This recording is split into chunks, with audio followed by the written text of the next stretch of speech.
Manjan and Leo, fresh off of WrestleMania 40 watch party sa The Takeover. That was night 1. Yeah! Let's talk about your favorite matches. Yun na lang. Let's focus on what you like about night 1. First of all, na-late kami. True.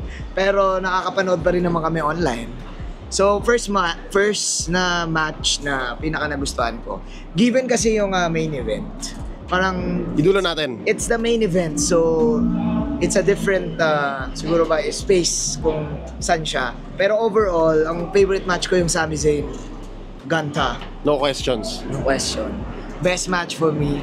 A lot of emotion, yung build, yung nasa tunnel si Sami. Ang haba nun eh. Ang haba, kinausap niya muna yung family niya. Tapos si Kinausap coach. niya si Chad. Tapos kinilig talaga yung, ewan ko, basta kinilig yung... Hindi ko ina-expect yun. Hindi ko rin in-expect. Nakita niya si Kevin, parang ako pa, Inaantay ni Owens. Parang Kasi bukas malaban niya eh. naiyak ako dun. Bilang isang emotional na human being. Nung nakita niya si Owens, parang, tapos nung niyakap siya, tapos kaya mo yun, napag ganun talaga At ako. that point, when his family was involved, sabi ko, okay, this is good storytelling. Good storytelling. When Gable was involved, okay lang. Okay Kasi lang, yun yung, okay lang, yun yung okay lang. bawi nila sa relatively quick build-up ng rivalry.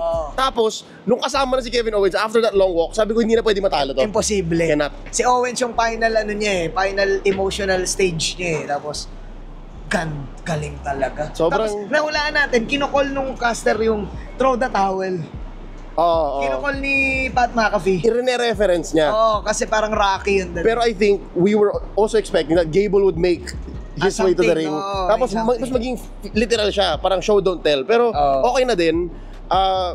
If anything, masaya lang ako na ito yung ending. Kasi in reality, it was a relatively quickly put together storyline. Yeah, maganda, Diba? maganda. Sami Zayn, siguro, sana yung run niya ng Intercontinental, hindi same ng run niya nung tag team. Before the Bloodline storyline, Intercon si Heel siya, heel. Intercon si Sami Zayn. So parang full circle siya. Nabalik sa kanya. Oo, hindi siya mabilis ang storyline. Actually guys, sobrang haba nito storyline na to. Na perfect siya. So it's a feel good lineup. Okay, sige. Plus Gunter, for sure, main event. That's it. Like For sure. he never lost. He didn't lose anything. More reason for Cody to win. Kasi Cody Gunter ang mga pwede. Kailangan ng bagong heel, True. bagong heel, big guy. Kung aalis man si Roman. At saka ang ganda nung heel work ni Gunter dito. Kasi compared to last WrestleMania, yung triple threat niya with McIntyre and Sheamus, parang maganda lang eh, parang salpukan lang ng malaking tao eh. Suntukan lang. Dito, Big he was taunting Sami Zayn's wife. Oo. Ang ganda nun. Ganda, maganda. Best match for me, kung tatanggalin mo yung main event, para sa akin, sige kung overall, parang yung main event pangalawa nga lang. True, Kasi true. given dapat kasi yun, kasi nga main event yun. Oh, it did better. Actually, sige. We'll talk about 3 matches today. So number 1 ay Sami Zayn, Gunter. Both agreed number 1. I think even the whole room, even the whole bar said, lahat ng tropa doon said, that's the number 1 match. Yeah. Let's talk about something bad. Something that we were both expecting so much from Jimmy Uso versus Jey Uso. Sobrang disappointing. I think ko masyado kasing na-drag out. If you've been following the Bloodline storyline, it's too long. Parang wala nang at stake. Diba? Parang At saka yung beats nung laban, they did not sync well. Parang merong masyado silang magkapatid. Oo, parang may no yet moment, tapos the crowd will not chant. Merong playing possum, tapos Fane asking for forgiveness, tapos wala rin. And then ang daming super kick. I mean, okay lang naman. I'm not against the move. It's just they weren't used right. Mas maganda pa yung mga previous, mas dama mo pa yung emotion ng mga previous matches nila nung unang beses nag-champion si Roman, I think. Para sa I feel like the match didn't do what it wanted to do. Or parang yung mission niya, hindi niya na-fulfill. Or baka siguro panis na.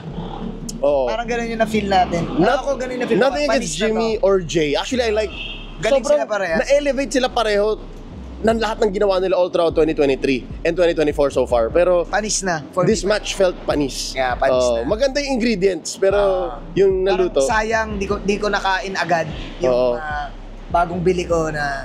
Anyways, siguro yun yung worst match. Yep. Yung Whoa. card, medyo, okay naman yung card. Sige, honorable mention sa akin yung Sige. tag team.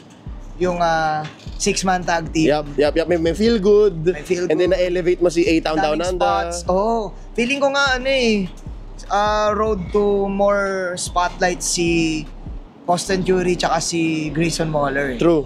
Effective sila for me. Ang dami nilang kayang gawin na sila lang. Tapos sila give them the tag team championships na Masipag legitimate yun. O sige, sa akin yung honorable mention ko, Naomi Belair, Cargill Ganda rin versus no? Damage Ganda Control. rin. Oo. Ganda rin. Yung Rhea Ripley tsaka Becky Lynch, maganda din. Ang gandang opener for me. Strong. Strong opener. Ang ganda rin ng mga spots. Nagkabigayan sila. Ano sila alam mong nagsishare sila talaga ng Tsaka yung may live band si Rhea Ripley, pre. I-rewatch ko Sa mamaya. kanya binigay yung live band. I-rewatch ko Diba mamaya. yung niya yung Eat, Sleep, Bleed, Change and then Repeat. Ganda. Gusto ko lang sana manalo daw si Dominic Mysterio. That was a weird one. Weird yung call na. But it's not as For me. bad as Jimmy versus Jay. Kasi nagawa niya yung kailangan niya gawin even with the whole Andrade switch up. Mababaw kaya, pero okay lang. Oo, parang low stakes siya eh. Kasi ma-enjoy mo naman yung laban nung mag-ama either way. Sayang lang talaga yung Jimmy tsaka Jay, no? Marami rin siguro kasi nag-expect kasi sa tatlong brother versus brother, lahat maganda eh. Hearts. Tapos sila yung Jimmy J. next. True, I think meron din kasing weight nung May weight eh. nung legacy nung matchup na yun. Parang may at stake. Kung sino yung manalo dito, kumbaga mas ako yung favorite son. Yung mga ganon. And Wala dito eh. Hindi natin nakita kung ano ibig sabihin nun. Like, Jay wala winning, we don't know. Si Okay. Jay ba nanalo? Yeah. See, Engine forgot. Ganun siya kalala. Di ba si Jimmy? No! Finake ni Jimmy yung yung... Si Jay ba nanalo Jay talaga? won! Oh my God, nakalimutan. It's Yeet! Wala, sorry. Ganun. Worst match for me. It's Yun. confirmed. Okay, Confirmed. so let's talk about the main event. The biggest main event. The biggest tag team match in all of WrestleMania. Na walang title involved. Ako. Stipulations lang yung... It delivered. It did more than what I expected. Na-expect kasi, hindi ka pwedeng walang people's elbow na spot. Hindi pwedeng walang spine buster into people's elbow, rock bottom into people's elbow. So kung Walang sharpshooter. Kung lagi ka nanonood ng wrestling, kung medyo magigets mo na eh. Parang, teka, hindi pa to tapos. Kasi imposible. Iniintay mo eh. Wala yung people's elbow. Which is good. Kasi a lot of people, and me included, were expecting na si The Rock doesn't have it anymore. Aalagaan siya nung tatlo. But no, he was actually the one who paced the match. Parang, meron pang moment na ako favorite ko yung you count and you're fired. Diba sobrang, fired. siya lang pwedeng gumawa nun eh. Nag-add pa nga ng layer yun eh sa laban nila. Kasi feeling ko nga pati yung casters yung Yes. nabaliw din sila. Parang, uy, bago yun ah. Actually, sige. Okay. Gamitin natin. Sobrang galing ng commentator team ng WrestleMania. Sa totoo lang. Corey Graves, Michael Cole, Pat McAfee. Sobrang na-enjoy ko sila. Galing nyo. More than ever. Galing nyo. Kahit na may mga call sila na sasabihin mo yun sa WrestleMania? Like, idol. nung intro pa lang, di ba?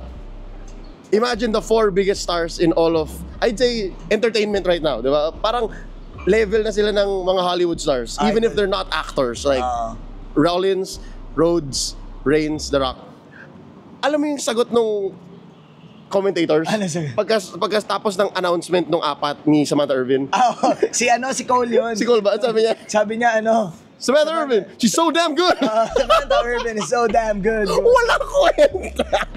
Pero ganun talaga.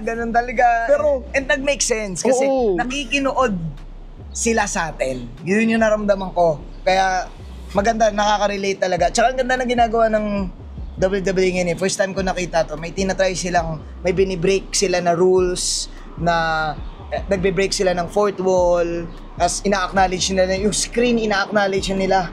Pansin mo ba yun? Nakikita na nila eh. Tapos wala na, nagbago na talaga. For the main event, yun nga, it delivered. Pero marami kasing nag-predict nun eh. Yeah. Na imposibleng hindi manalo. Imposibleng hindi bloodline. Rules of writing lang yun eh. Hindi ka mag-i-introduce ng bagay na hindi mo gagamitin. Tsaka, kasi naman, day 2, imposibleng wala si The Rock. Yep. Sa day 2. Yep. And diba? I think it's just another added bonus na it ended when it needed to end. Kasi ibig sabihin, hindi pa pagod si Roman, hindi pa bugbog masyado yung dalawang natalo, si Rhodes and si Rollins. Pero nagawa nila yung kailangan nilang gawin. Nagawa nila yung trabaho. Nagawa nila yung trabaho. And they all got their licks in. Ang daming spear, ang daming crossroads, daming Cody Tsaka Cutter. yung intro ni The Rock. Ang tagal. Pero ang ganda. 10 minutes yata nawala talagang. Ano yun? Level V10. 99% complete. Yeah. Ang ganda nung yung in-electrify niya yung pagdaan niya yung AR niya, yung sa crowd. May AR na may mga kuryente, kulang na lang gumanon din, manginig din yung mga tao doon. And he came in with the People's Championship that was awarded to him by the People's Championship. Kasi di ba sa Hall of Fame, nakuha niya yun? Like just last night or Hall of Fame niya nakuha. The previous night. Nakita ko sa IG Yes, awarded to him by the widow of Muhammad Ali. Kasi ang kwento, nagpaalam daw talaga si The Rock. Para gamitin niya yung People's Nung bata pa siya. So now, he has a belt. So which is cool. Manjin, I think it's full circle. Ganda. Off broadcast after Friday night. Ito ano tayo, we're winding down. Nagkwento kami ni Manjin about ewan ko lang, kanino podcast yun? Yung kay basically, no. Basically, John Cena told... yung kay John Cena, Cody Rhodes. Basically, John Cena told Cody Rhodes, throughout your whole run last year, kahit never ka nanalo ng championship, ano sabi niya? Be the champion without the belt. Of all the 4 men in that main event, sino yung walang belt? Si Cody. Di ba? Oo nga. Pero siya pa rin yung pivotal point, siya pa rin yung main protagonist ng storya. Ang final frame na nagwa-walk away, si The Rock, si Roman, si Paul Heyman, si Cody yung nasa forefront. Yung belt niya, yung American Nightmare belt lang. Yung belt niya na ginagamit niya, pambuhat, pan-training, araw-araw. Wala, pero hindi siya championship ko nga. You see the yung storyline, you see mga little bits, may details. Sure na to. Kailan mo ba ilalabas to? Mamaya. Sure na. One Take Productions. Yes. Sige, sure na to. Kung nilabas mo man to, bukas, for sure. Cody na to. Cody will finish the story. And we will start a new story. Yep. Kasi nung SmackDown, sinabi niya rin yun. Ano sinabi niya? Ang promo niya, I will finish the story and we will start a new story. Yun. So, again, that's This is the beginning of a new story. And ano lang to, full circle to sa isang press ko na sinabi ni Triple H. Sabi niya, in WWE, stories never truly end. Diba? There's always another story to tell. May press con pa, sana pala pinanood na. Ito yun, habang sinusot namin to, yung press con nung night 1. Anyway, shoutout sa mga Smarks dyan, That's sa mga Pinoy Smarks, to the international Smarks as well. What's up? What's good? Shoutout sa inyo. Marami kasing MLBB crossover nanonood na wrestling. Yes, and I think ang dami rin nakaka-recognize yung mga calls natin on desk na very influenced by the commentary team ng WWE. Ang dami, sobra. Influence kami niyan.